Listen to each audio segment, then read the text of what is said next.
ये 5 फिल्में जो आपकी ज़िंदगी को बदल के रख सकती है अगर आपने इन फिल्मों को देख लिया। और अगर आप एक स्टूडेंट हैं तब तो आपको ये फिल्में देखनी ही देखनी चाहिए, क्योंकि ये जो फिल्में हैं वो स्पेशली फॉर स्टूडेंट्स के लिए ही बनाई गई है।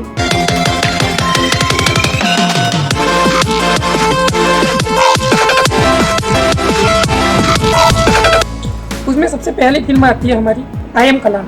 और आई एम कलाम जो फिल्म है वो 2011 में आई थी। अब तक मैंने जितनी भी फिल्में देखी उनमें से आई एम कलाम नाम की जो फिल्म है वो मुझे सबसे बहुत अच्छी लगी, क्योंकि उसमें कहानी है कि कैसे एक गरीब बच्चा जिसके पास अपना खर्चा चलाने तक के पैसे नहीं है और वो एक ढाबे के ऊपर काम करता है और वहाँ से वो काम करके वहाँ से वो कहीं से किताबें खरीद के लाता है और अपने दोस्तों के पास से किताबें वगैरह लेता है। और वहाँ कुछ जो विदेशी लोग आते हैं, विदेशी अंग्रेज़ लोग आते हैं, उनसे वह इंग्लिश सीखता है और वो जो लोग होते हैं वो उनको पढ़ने में सपोर्ट भी करते हैं। और बाद में जाकर उसकी दोस्ती एक अमीर लड़के से हो जाती है और फिर बाद में उसके व्यवहार को और उसकी अच्छाइयों को देखते हुए उस अमीर घर के जो लोग होते हैं वो उस बच्चे को अपने बच्चे के साथ पढ़ने के लिए उसकी फीस भी देते हैं और उसको पढ़ने के लिए हेल्प करते हैं। तो ये फिल्म अगर आपने नहीं देखी है तो आपको ज़रूर देखनी चाहिए। मेरी तरफ से ये स्पेशल रिकमेंड की हुई फिल्म है कि आप इस फिल्म को एक बार ज़रूर देखिए अगर आप एक गरीब परिवार के स्टूडेंट हैं तो। अगली फिल्म है ऋतिक रोशन की, जिसका नाम है सुपर 13। और सुपर 13 बहुत अच्छी फिल्म है। इसके अंदर बताया गया है कि एक कोचिंग के लिए एक शिक्षक जो होते हैं वो बच्चों को निःशुल्क पढ़ाना चाहते हैं और उनको बहुत ज़्यादा फीस देकर भी जब किसी महंगे कोचिंग के अंदर उनको जॉब दी जाती है तो वो उसको रिजेक्ट कर देते हैं और वो गरीब बच्चों को बिल्कुल निःशुल्क पढ़ाना चाहते हैं। लेकिन आर्थिक तंगी इतनी होती है कि बच्चों का खाना पीना और उनको आवश्यक संसाधन भी उपलब्ध नहीं होते। लेकिन ऐसी समस्याओं के बीच में रहते हुए भी इस प्रकार वो विद्यार्थी और शिक्षक दोनों स्ट्रगल करके एक अच्छी शिक्षा प्राप्त करते हैं और एक बहुत बड़े लेवल के जो हमारे एग्ज़ाम होते हैं उसके अंदर सारे बच्चे जो होते हैं वो टफ करते हैं। और उसके बीच में भी एक घटना होती है जहाँ पर बच्चे अपने दैनिक जीवन में घटित होने वाले विज्ञान का प्रयोग करके उन समस्याओं का निराकरण करते हैं। और उस कोचिंग को उनका जो कोचिंग होता है उसके ऊपर जब गुंडे हमला कर देते हैं वो अपने विज्ञान और तकनीकी का प्रयोग करके उनको बचाते हैं। यह फिल्म मुझे देखने में काफ़ी अच्छी लगी और हर व्यक्ति को अपने जीवन में एक बार ऐसी फिल्म ज़रूर देखनी चाहिए जो हमें जीवन में कुछ सीखने के लिए प्रेरित करे।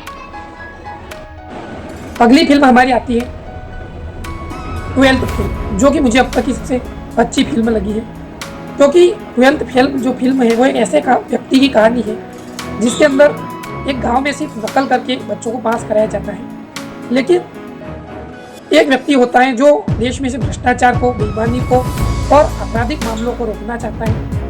तो वो व्यक्ति जो है वो उसके पिताजी को एक बार भ्रष्टाचार के खिलाफ बोलने की वजह से उन्हें नौकरी से निकाल दिया जाता है।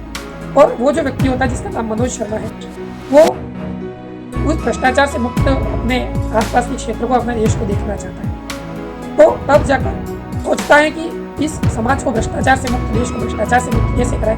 तो उनके गांव में एक अधिकारी आता है जो उनको कह जाता है कि अगर आप चाहते हो कि आप अपने देश को भ्रष्टाचार से मुक्त कराओ और एक अच्छे राष्ट्र की संकल्पना करो, अच्छे देश का निर्माण करो, तो उसके लिए आपको ये जो नकल करने का काम है वो छोड़ना है।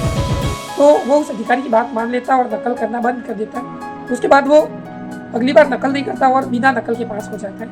उसके बाद में वो एक छोटी सी नौकरी की तलाश में इधर उधर दौड़ता है। सबसे पहले तो उसको ये भी पता नहीं होता कि IAS IPS क्या होता है, लेकिन उसके बाद वो प्रिपरेशन करने के लिए छोटी नौकरी की तलाश ढूंढता है। लेकिन कोई व्यक्ति आता है वो उसको कह देता है कि सबसे बड़ी पोस्ट जो है वो IPS की, IAS और IPS की है। तो अब से वह उन नौकरियों के लिए लग जाता है। तब से वह उस बड़ी पोस्ट के लिए प्रिपरेशन तैयार कर देता है और 2-3-4 अटैम्प्ट में फेल होने के बाद वह UPSC को क्रैक करके एक IPS ऑफिसर बन जाता है। उसमें उसके जीवन के स्ट्रगल को दर्शाया गया जो कि बहुत अच्छा है और ऐसे हर विद्यार्थी को ऐसी फिल्म देखनी चाहिए जो कि एक सच्ची घटना पर आधारित फिल्म है। अगली कहानी है एक सच्ची घटना पर आधारित, जिस फिल्म का नाम है फोर्ड वर्सेस फरारी। और ये कहानी एकदम ओरिजिनल घटना पर आधारित है, सच्ची घटना पर आधारित कहानी। इसमें कैसे एक व्यक्ति अपने जीवन में स्ट्रगल करके एक ऐसी कार का निर्माण करता है जो उसको रेसिंग जीतने में मदद कर देता है। उसके जीवन का वो जो स्ट्रगल है ये फिल्म मैंने खुद देखी है और अब तक मुझे वो सबसे अच्छी फिल्म लगी है, क्योंकि इसमें एक आदमी स्ट्रगल करता है अपने जीवन भर और स्ट्रगल करते करते वह कंपनी को जिताने के लिए सबसे बेस्ट कार, जो सबसे तीव्र गति से दौड़ सके, ऐसी कार बनाता है। और वो कार जो होती है वो आखिर में जब रेस जीतने की कगार पर होती है तो कंपनी अपना स्वार्थ देखती है और तीनों कारों को एक साथ देखने के लिए वो जो सबसे आगे होती है उस कार को भी पीछे रख दिया जाता है। और वो इतनी अच्छी कार बनाता है, उसके लिए उसका कार कंपनी का जो मालिक होता है वो उसके ऊपर बहुत खुश होता है, लेकिन वो अपने स्वार्थ के कारण उसको सबसे पहले नंबर पर आने का मौका नहीं दे पाते। लेकिन उनका विपक्षी जो होता है वो भी अपने सिर पर से टोपी हटा के उनका सम्मान करता है कि इस व्यक्ति की मेहनत को सलाम है। और आखिरकार एक बार फिर से कार का परीक्षण करते समय वो जो कार निर्माता होता है उसकी एक एक्सीडेंट घटना हो सकती है। तो ये जो है वो एक इमोशनल स्टोरी जैसा है। तो इस कहानी के लिए हम एक शीर्षक कह सकते हैं कि जो हार कर भी जीत जाए उसे बाजीगर कहते हैं। ये वाली जो कहानी है वो वास्तविक जीवन में हर व्यक्ति के जीवन में लागू होती है कि हमें अपने जीवन में कभी हार नहीं माननी चाहिए, और हार भी जाए तो ऐसी हार माने, ऐसे हारे कि विपक्षी लोग भी हमारा सम्मान करें। तो यह फिल्म मुझे बहुत हद तक अच्छी लगी थी, तो आपको यह फिल्म ज़रूर देखनी चाहिए, जो कि जियो हॉटस्टार पर अवेलेबल है। ये कहानी है 3 इडियट्स मूवी की।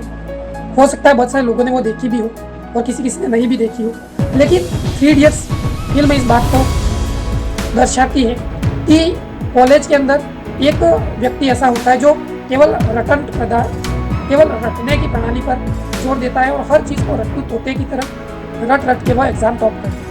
जबकि उसमें 2-3 स्टूडेंट ऐसे होते हैं जो पढ़ाई को वास्तविक जीवन के अंदर लाते हैं। उनमें से एक व्यक्ति होता है जो जीवन में पढ़ाई का उपयोग अपने वास्तविक जीवन में करने और सीखने को महत्व देता है, क्योंकि ज़रूरी नहीं है कि हम केवल रट्टू तोता बन के हर चीज़ को रटते ही रहें, बल्कि ज़रूरी ये है कि हम हर चीज़ को अपने जीवन में अप्लाई करें, अपने जीवन में लागू करें और अपने वास्तविक जीवन में हर चीज़ का एक उपयोग करें।